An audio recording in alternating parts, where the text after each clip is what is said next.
Hi, I'm Jon Devo from Wex Photographic, and I'm here with a new camera from Canon and Dave Parry to tell me all about it. So what's new? So okay, this is the 80D. So this is a replacement for the 70D in our lineup. So the interesting thing about these cameras is that these sit right slap bang in the middle of our lineup.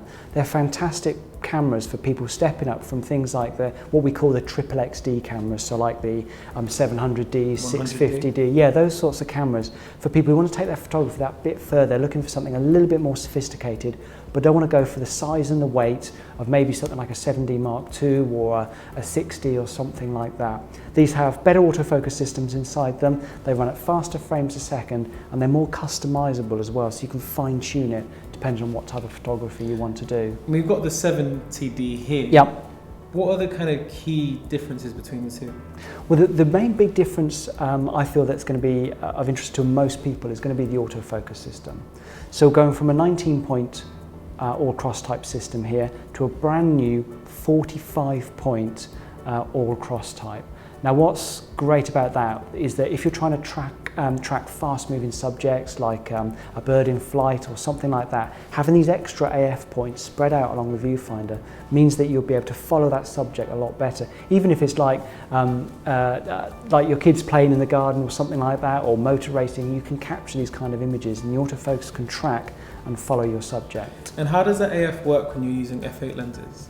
Well, what we've realised is there are a lot of people out there who use things like 2x converters, 1.4x converters, and when you use that with a lot of lenses out there, your aperture changes to an extent that the autofocus sometimes cannot pick it up. So what we've done is we've made this camera f8 sensitive, so you can actually still use it, still get autofocus when you're shooting at an aperture of f8, which is really great. You get about 27 AF points, whereas previously you used to get, on older cameras, you used to get maybe one AF point at the best, but I mean, now 27 is still more than you had in the original 70D anyway. Correct, So yeah. that's fantastic. Yeah. And what are I know a lot of people use the 70D for video. So do you put more emphasis on video with this camera? Well, we've put a headphone socket as well as a microphone socket. It shoots full HD movies. These are at 60p now, so it's gone up from 30p to 60p. Also with the movie, you've got dual pixel CMOS AF, so it means you've got really accurate autofocus when you're doing movie, and also live view for that purpose. You've got a variable angle screen, and it's a touch screen as well, so it's great for being able to do things like pull focus and this kind of thing. And with this 80D announcement, I know you guys have brought out something else that's quite new here. You guys might have noticed as well, there's something hiding under the lens here. Could you talk me through that? Yeah, so there's a new lens that goes with this, and there's also this underneath, which is called a power zoom adapter, which is something I haven't seen before.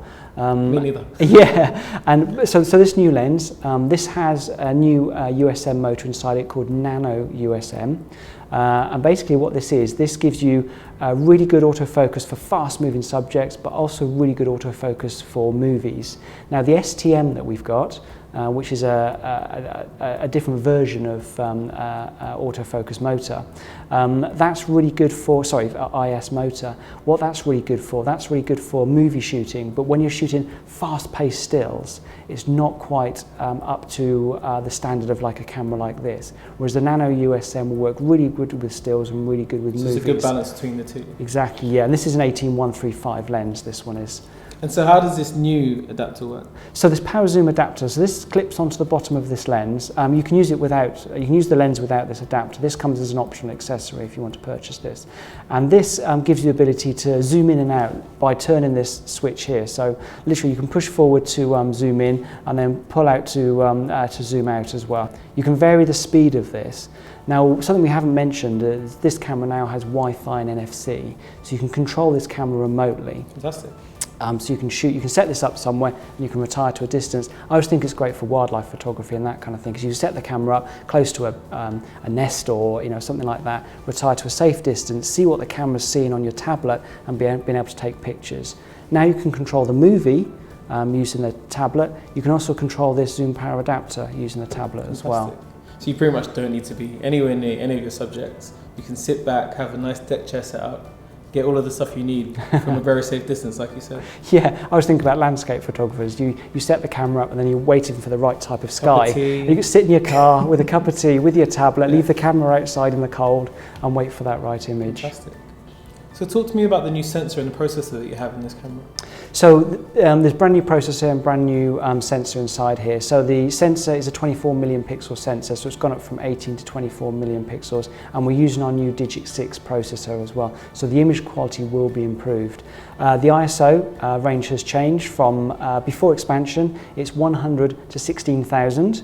Which is a fantastic range to have at this level. But if you use the expanded ISO, it's 25,600 as well. That's fantastic. So I mean, this camera seems like it's going to be a really good all-round camera for people who either want to step up or even a second body, I guess. Yeah, I mean, this would be of interest to people who maybe have a 7D Mark II and is looking for something smaller and lighter to use at their second body. What you'll find with this camera over things like what we call the triple XDs, so the 700s and so on, is that this camera is much quicker to use manually, because essentially it has more buttons on it, which you can set up to change things like your autofocus, your drive modes and this kind of thing, and you can make it a lot quicker to use. I've noticed you've got some nice improvements on the back as well, ergonomically. It feels quite good to hold as well. Yeah, it feels more like, for me, like a higher end camera. As you can tell, there's a grip on the back here, which has been made deeper, so it feels a lot more comfortable in your hand. These grips have been improved to make them more tactile. And something else to mention about this camera as a good step up from another EOS in the lineup is it also uses our LP6 battery, which is the same battery that like the 5D Mark III uses, so an incredibly powerful battery for a camera of this type. Fantastic. Well, I'll borrow this. Okay. That's it from me and Dave. And if you have any questions, put that in the comments below. But in the meantime, subscribe to our channel for more great videos.